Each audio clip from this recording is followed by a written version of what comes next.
Hello, and welcome to IRI Growth Insights, featuring IRI thought leaders, industry partners, and guests.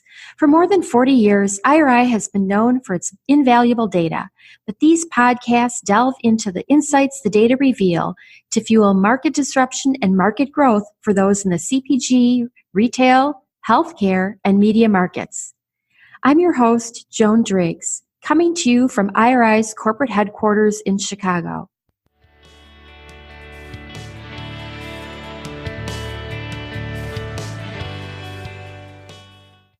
Thanks for listening. Today we'll be talking about the evolution and opportunities for legal cannabis. I'm joined today by Jessica Lukas, Senior Vice President of Commercial Development at BDS Analytics based in Boulder, Colorado, and a partner for IRI. Jessica has been with BDS Analytics for 2.5 years and is focused on pulling together a product offering that works for major tobacco, alcohol, and CPG companies.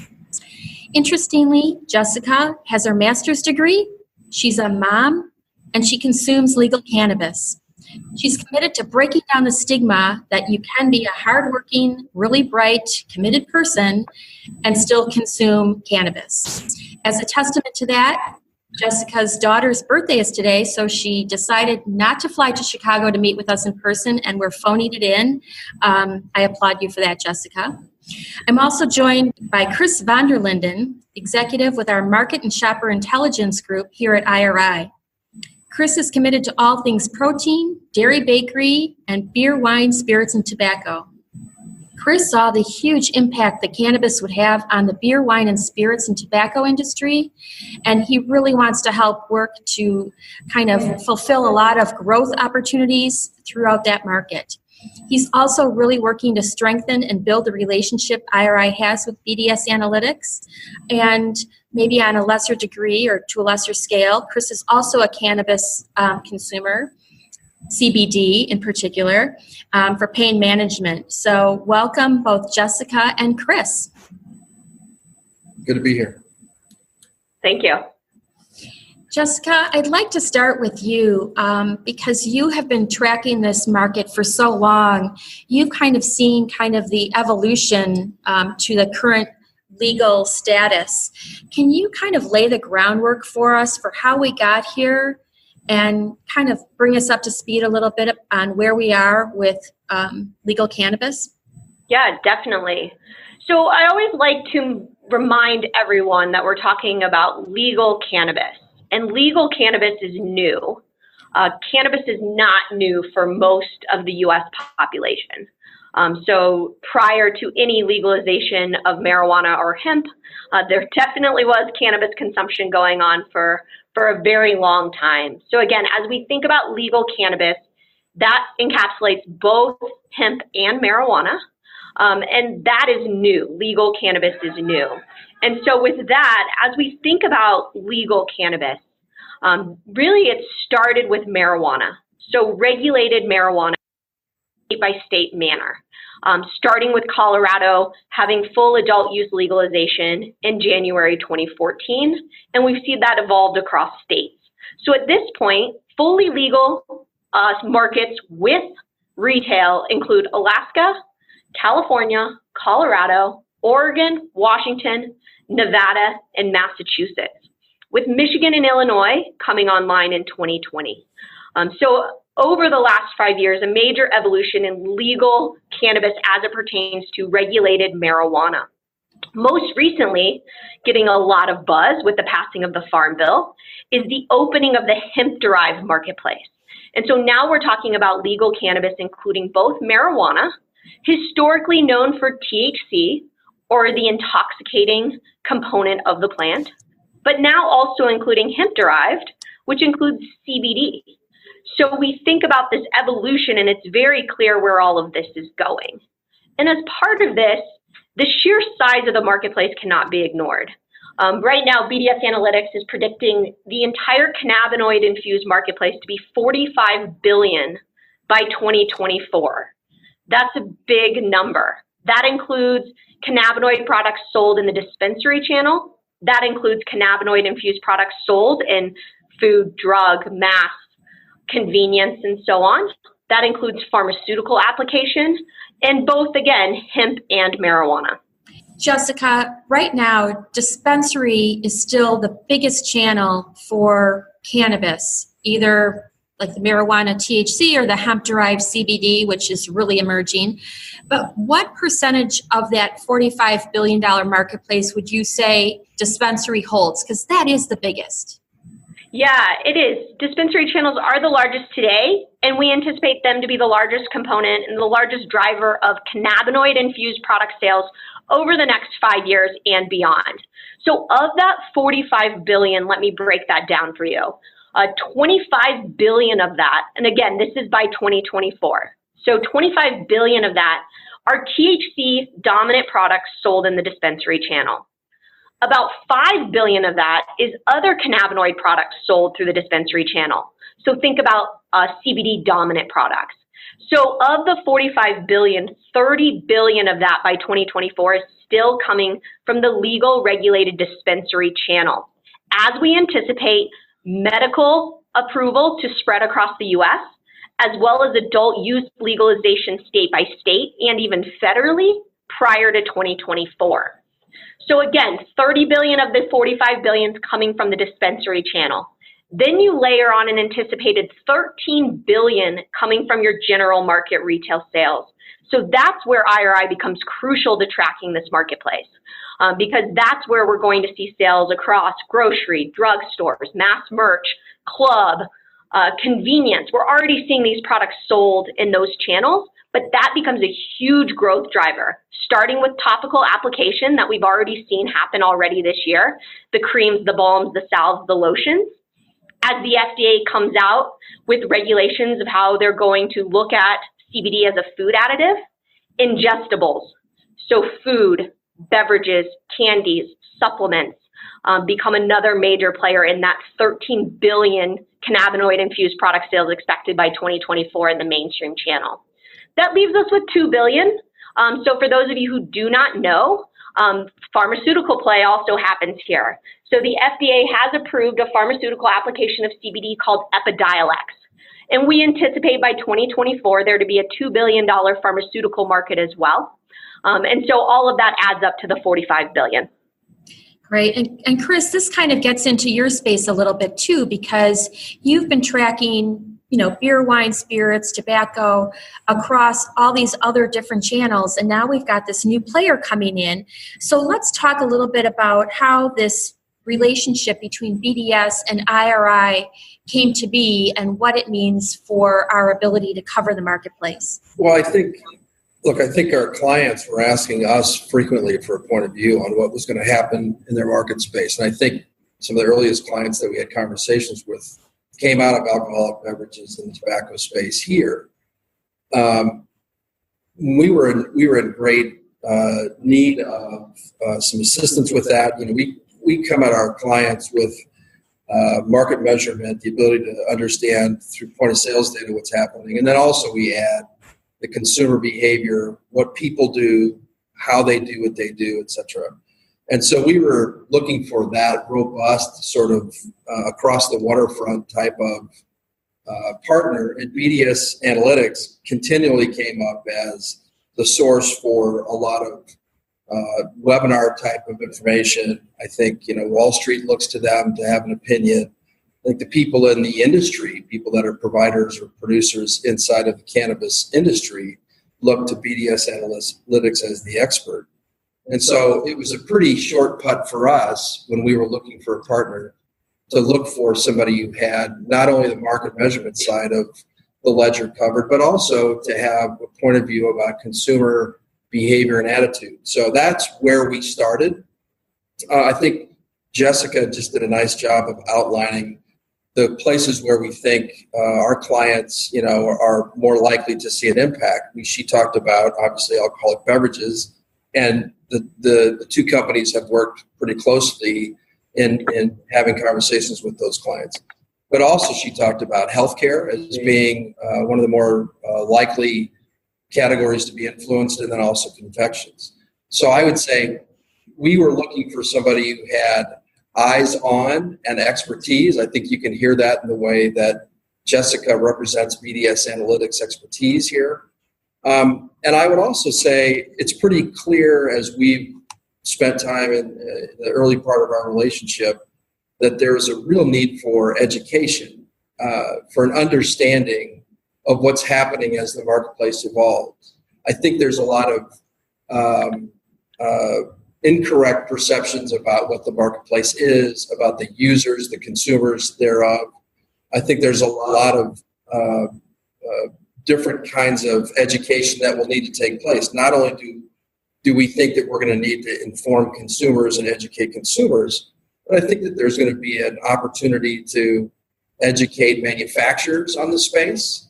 And I think there's going to be a terrific opportunity for retailers to be educated on this space. Well, it's interesting that you even say that, because I think that education is going to be key, and it's going to be up to the manufacturers and the retailers to really push out that consumer education. And I think that takes me a little bit back to the dispensary channel, Jessica, because one of the things that I see the dispensary channel is really excelling in is being able to support the consumer as they kind of venture into these cannabinoids. You know, they're the ones who are having the real conversations with people to find out what it is they're trying to address, whether it's a physical or an emotional need. Can you talk about that a little bit? Yeah, definitely. So I'm not, just like any retail landscape, not all stores are created equal. So not all dispensaries are doing this in the same way. But the best locations and the best retailers really create a catered experience. You know, you're guided through a conversation. You're guided through a walk of different products. The bud tenders, the people working at the dispensary, spend quite a bit of time talking to you about what you're looking for. And frankly, for some, that might just be to get high.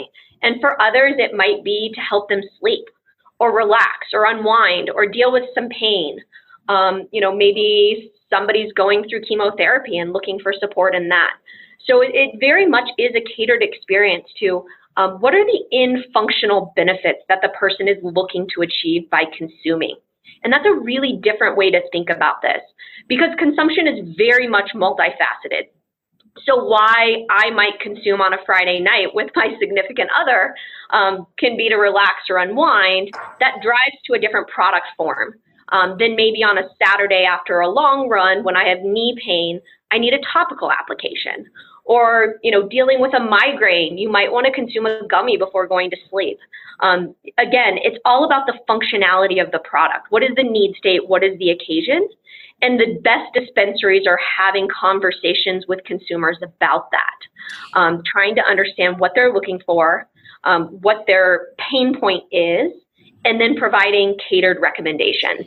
So for some of those other retail channels that we track, what is some of that going to look like there? I mean, I would think part of it is going to be based on assortment that really kind of makes sense for that channel. But what do you anticipate some of that education or that assortment to look like across these other channels like drug, mass, grocery, convenience? Yeah, it's a really interesting question, and I think one that a lot of retailers are struggling with right now is how do you shelf these products? Where do they sit? And what does that consumer journey look like once in the store? I will call out one thing. In the dispensary channel, the products can be labeled what we call mood or effect.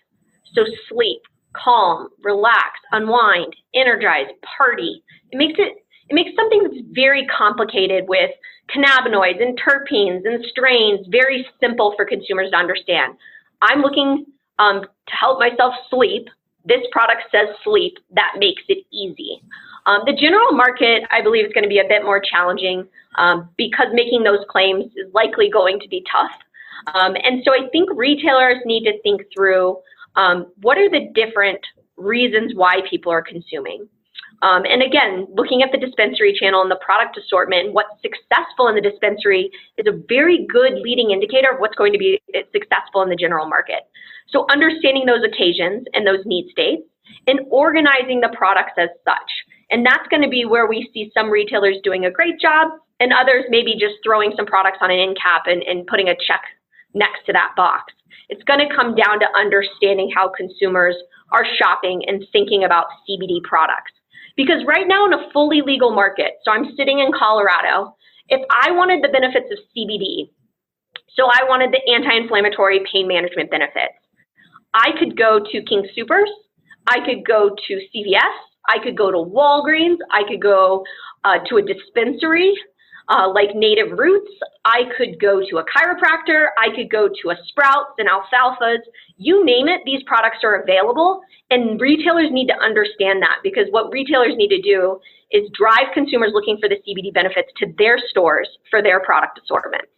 Well, and I also see that, some of those products that have been leading in the dispensary channel are migrating to some of those other channels that we track. So clearly some of these retailers are like following the lead of the big dog here. But I think to your point, it has to make sense for that retailer. Do you see some of those, that same naming approach making its way to other channels, things around, effect?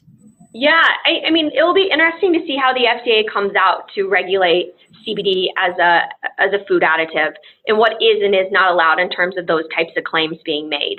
It could be something that is not allowed in the marketplace, but it definitely does help simplify it, because again, when you're talking about a plant, cannabis, with over 100 cannabinoids, and then if you talk to a cannabis connoisseur, they're going to immediately jump to, hey, cannabinoids matter, but guess what? So does the terpene profile, the genetic composition of the strain. This gets very complicated for the average consumer.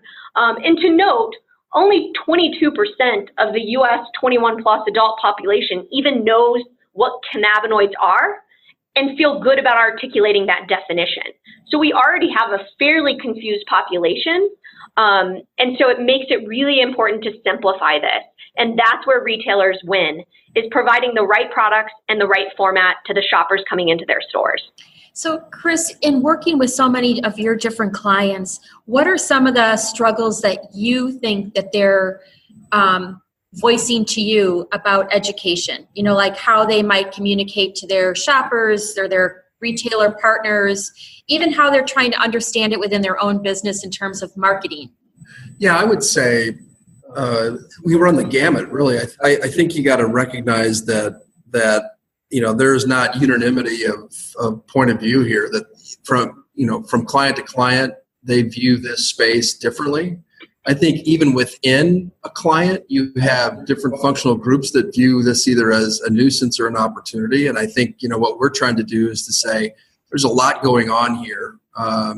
It's probably in your best interest to at least be monitoring and have eyes on what's happening in the marketplace, because as Jess really alludes to, there's going to be a ripple effect into just about every business because of how widespread this product is available in general retail. So yeah, I think we do run into a wide range of knowledge, a continuum of knowledge as we cross from client to client and within client. And it is going to be something that we really have to contend with. I really kind of want to also go back and talk a little bit about the perceptions that we run into when we have conversations with clients about how developed this industry really is. It looks an awful lot like a regular CPG business would look.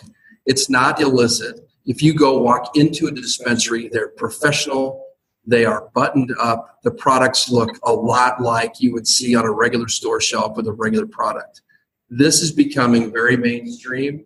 And for anybody who doesn't view it that way, you run the risk of being way behind when this begins to affect your business. So, yeah, fair enough. Yeah, it's interesting to think about it that way, Chris, because we do find that the majority of adults across the U.S., actually over 80%, agree with some form of legal marijuana. So we're not even talking about the hemp-derived CBD marketplace. I'm talking the legalization of marijuana has public support, and that's not changing. And so as you think about where the future lies in the U.S. for legal cannabis, you have to first look at the fully legal market, because that's the future. As we see more states come online, as we anticipate federal legalization to pass in 2021, that's not to say all states legalize at that point in time, but that will be a bigger trickle effect. The fully legal markets today, again, Alaska, California, Colorado, Oregon, Washington, Nevada, Massachusetts, are very much indicative of where this marketplace will be over the next 5 to 10 years, because we're already legal states.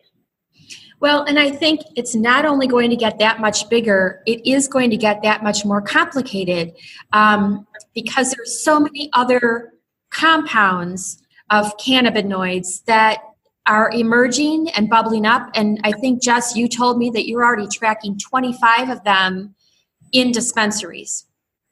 Yeah, so we didn't talk much about this, but BDS Analytics and the partnership with IRI allows clients access to, all of the detailed what is selling, where, when, at what price point in the dispensary channel.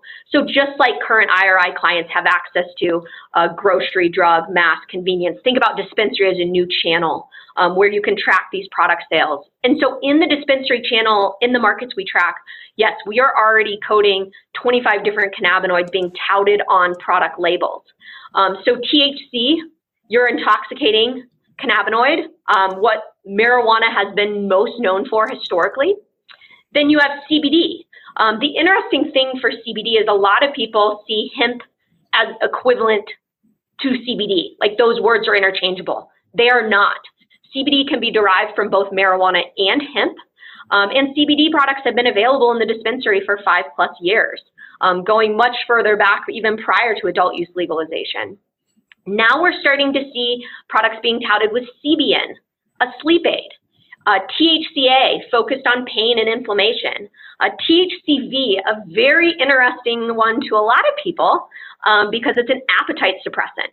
So we've gone from THC, it's fairly well accepted and known that munchies do exist, to THCV actually being an appetite suppressant. So all of this becomes really interesting as you anticipate and as we predict where the marketplace is going. Again, coding already 25 cannabinoids. Depending on who you talk to, there's believed to be 100 or if not hundreds of different cannabinoids coming from the plant with very different functional benefits. And so I always, when we're having conversations with the IRI team, with clients, in presentations, it's really important to remember that if you're sitting there thinking about how you're going to enter the hemp-derived CBD marketplace, you're already about 2 years behind where the market is today, because it is just now starting to evolve past that. Right. So I think in wrapping this up, this is a fast-moving, big opportunity category. I've never seen a disruption like this in the many decades that I've been covering the CPG retail market. It's absolutely incredible. But I think that people not only have to keep up with the legislative issues, they really need to focus on educating that end consumer. And to get to that end consumer, it has to be manufacturer and retailer really playing in here and figuring out what works best for them and for their end consumers. This is a conversation that I hope that we'll be having again and again, because I'd like to talk in future podcasts about the business implications of entering the cannabis market and growing the cannabis market, as well as really focusing more on that retail landscape because it's so very exciting. So with that, I'd like to thank Chris and Jessica for your time today and hope that we have an opportunity to connect again soon. Thank you. Thanks. To see a visual of the market that Jessica described, please visit the show notes section for this episode on our website, iriworldwide.com. Click on Insights and then Podcasts. There, you'll also see a link that will take you to our Cannabis Growth in CPG webinar. Thank you for listening. Please become a subscriber and let us know what you want to learn more about. We'll serve it up in a future IRI Growth Insights episode. Look for us wherever you get your podcasts and be sure to review IRI Growth Insights. Also, visit us on the web at iriworldwide.com and connect with us on Twitter, Facebook, and LinkedIn.